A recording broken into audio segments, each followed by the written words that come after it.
common sense recap of the day's biggest stories. It's John Catsimatidis and Rita Cosby. Katz and Cosby on 77 WABC. And we've been talking about chameleon. Joining us now is Congressman Mike Lawler from the great state of New York. Congressman, this is Rita, also Judge Weinberg, also Craig Eaton. Congressman, your reaction, first off, as we've been talking about this, this is this cleric who Tim Walz.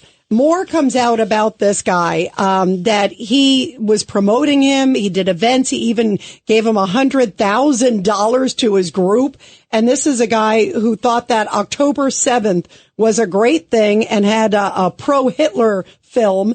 And then we hear also that this guy he was marching with Abolish ICE protesters a few years ago. And this is who Kamala Harris picks. And don't forget about his linkage to China. Yeah, and where he had his wedding, the day of the destruction of 10,000 students protesting the totalitarian regime in China. That's right, the Tiananmen Square. That's right, Judge.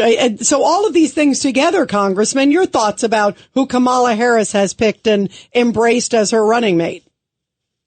Well, I think it's just emblematic of who Kamala Harris is. I don't think it says too much more about Tim Walz than it does Kamala Harris.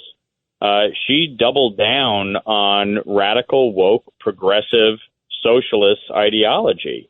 And, she had a choice to pick Josh Shapiro, a moderate Democrat, Jewish, from Pennsylvania, the state that's likely going to determine the outcome of the election.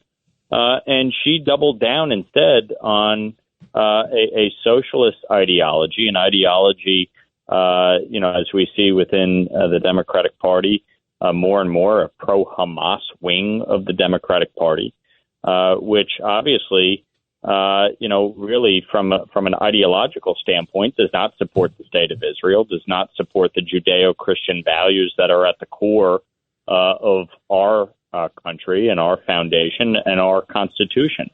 And so, the idea that Tim Walz is palling around with a radical cleric who believes that October 7th was justified or a good thing, or someone who to China to get married, obviously just speaks volumes to the core set of values.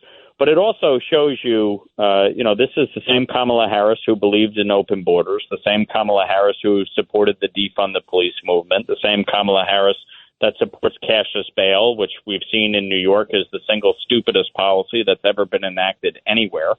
The same Kamala Harris who supports Medicare for all and the Green New Deal and banning fracking.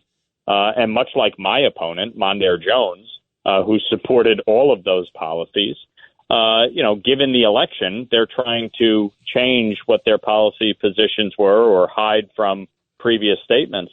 But we all know exactly who they are and what they believe. And so, this election ultimately, when it settles down after the sugar high wears off for Kamala Harris, voters will have a very clear choice.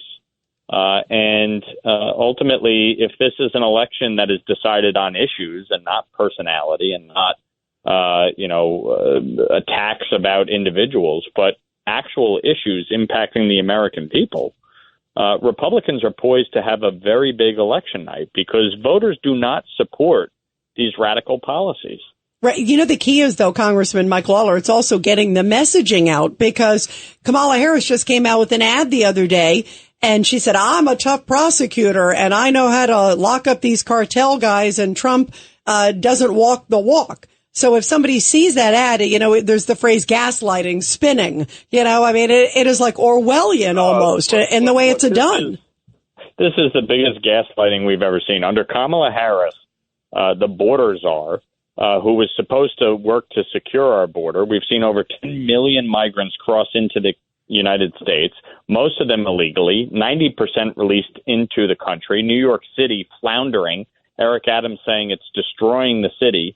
New York State spending billions of dollars to house, feed, clothe, educate, illegal immigrants. But by the way, Congressman, it just came out today. 1 in 5 New York City hotels now house an illegal migrant shelter. I mean, that is stunning. It's a 1 shelter in for 5 illegal migrants. For illegal migrants, rather. Yes, I mean that's stunning.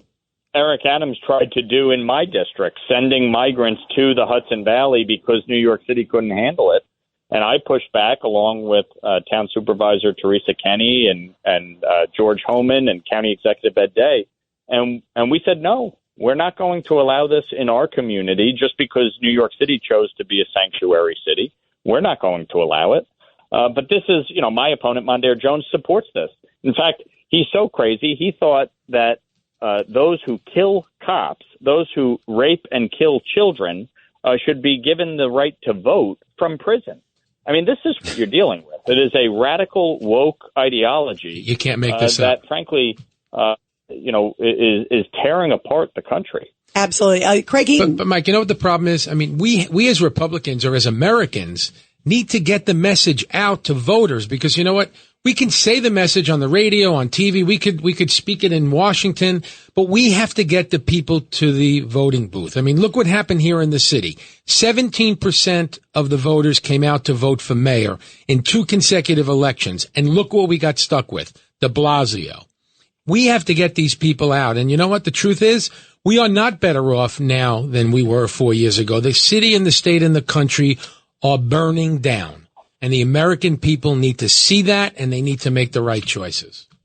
Look, voters will have a very clear choice this November. Yeah. And that's why I think it is so important as Republicans, we focus on the issues, on the policies that have been put in place under the Biden-Harris administration, from the economy in which grocery costs, housing costs, home heating costs, gasoline costs have skyrocketed, to the border, where, as I said, they've allowed 10 million migrants to cross our southern border, most of them illegally, to the international crises. You look at from the disastrous withdrawal in Afghanistan to the Russian invasion of Ukraine to the terrorist attack on Israel to the threats emanating in the Indo-Pacific from China to the very real threat of a nuclear Iran and them funding terrorism with the illicit oil trade they've engaged in with China.